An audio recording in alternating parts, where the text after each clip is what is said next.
Hey, what's up guys, and welcome back to another video. And this video is something a little bit exciting for me because, as you guys know, I love the Pixel range, I love Google products, and Engadget has managed to get a full boxed Pixel 3 that they managed to purchase of some Hong Kong shop for like $2,000, I believe.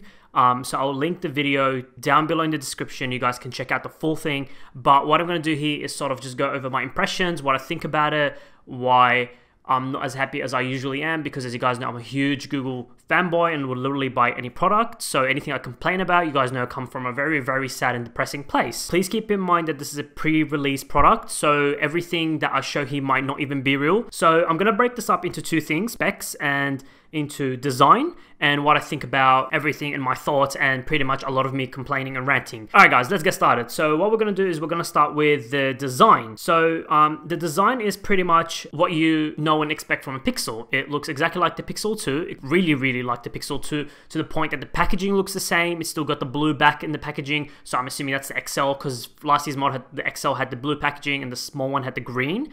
From memory, I could be wrong, but I'm pretty sure that's the case. Inside the packet, you still get the same sort of stuff. However, you do get some headphones. It looks like the Pixel Buds, but I would expect them to be a cheaper version of those, but they look like the same, and then probably have a USB-C connection for the phone.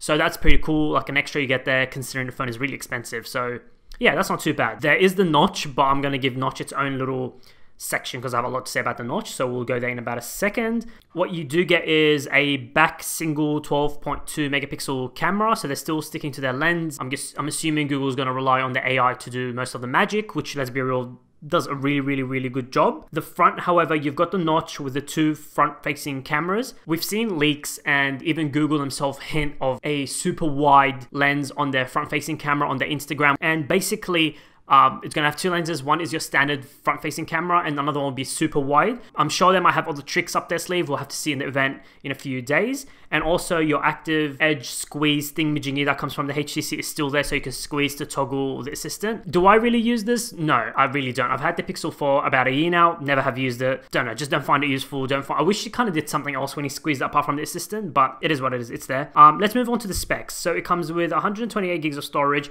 Now this is exactly what we see in the model that Engadget has, so there might be a higher end model, which I wouldn't be surprised if there was. 4 gigs of RAM, Android 9.0, has a 3720-ish milliamp hour battery. The specs is sort of what I was expecting, however not a jump that I was expecting there would be. I'm not going to take away from the fact that Google does make amazing software and optimize it really well. My issue with it is I don't know that 4 gigs of RAM is enough anymore in 2018/2019 that we're going into. I just don't think it is.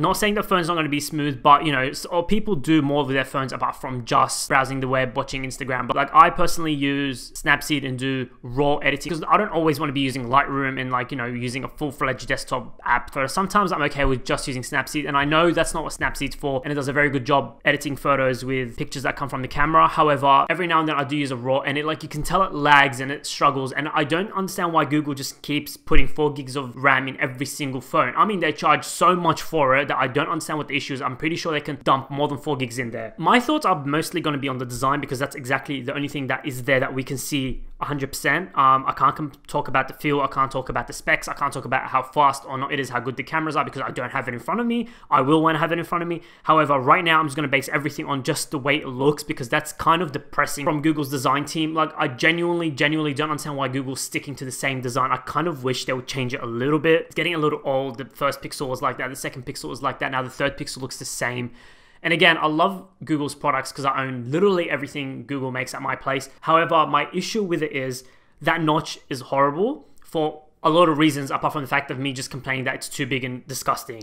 So let's go to the reason why notches exist. We can thank our friends at Apple for that. So thank you, Apple, for killing it with your design and having to adopt a stupid notch because you guys couldn't design something better. But then obviously every other company decides to copy them, which is kind of irritating. I just wish people would think for themselves and do their own design as opposed to copying Apple because there's a notch. So Apple stretches the notch across the screen and makes it thin so it's not intruding too much into the screen real estate, and, like, it's not digging into your content a lot. However, what Google has decided to do is make it short and fat. And I don't understand why they've done that. I just can't accept that it's so fat and digging so much into the screen. I just don't like that. I wish it was stretched out a little bit more, but, you know, it made it a little bit thinner, but, you know, it is what it is.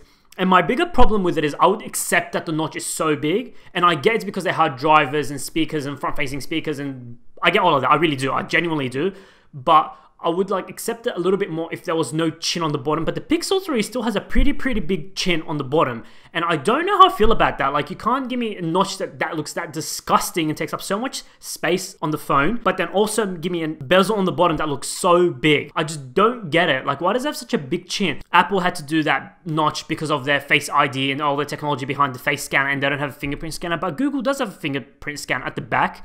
And I still feel like they could make the camera a little bit small and hide it into a tiny little bezel as opposed to such a fat notch. But I don't know, that's just my thoughts. Let me know what you guys think down below. Are you excited for the phone? Are you not excited for the phone? I don't know if I'm as excited as I was every single year with the Pixel. I just don't understand what it's going to give me this year that my Pixel 2 doesn't have already. And I feel like this might be the first year I actually get the Pixel 3 as opposed to the 3 XL just because of that notch. I don't know. Let me know what you guys think down below. Again, thanks to Engadget for managing to get this phone, because that's just awesome. That gives us a view of the phone 4 days earlier. I'll link that video down below, so make sure you go check it out. And until then, I'll see you guys in the next one. Bye.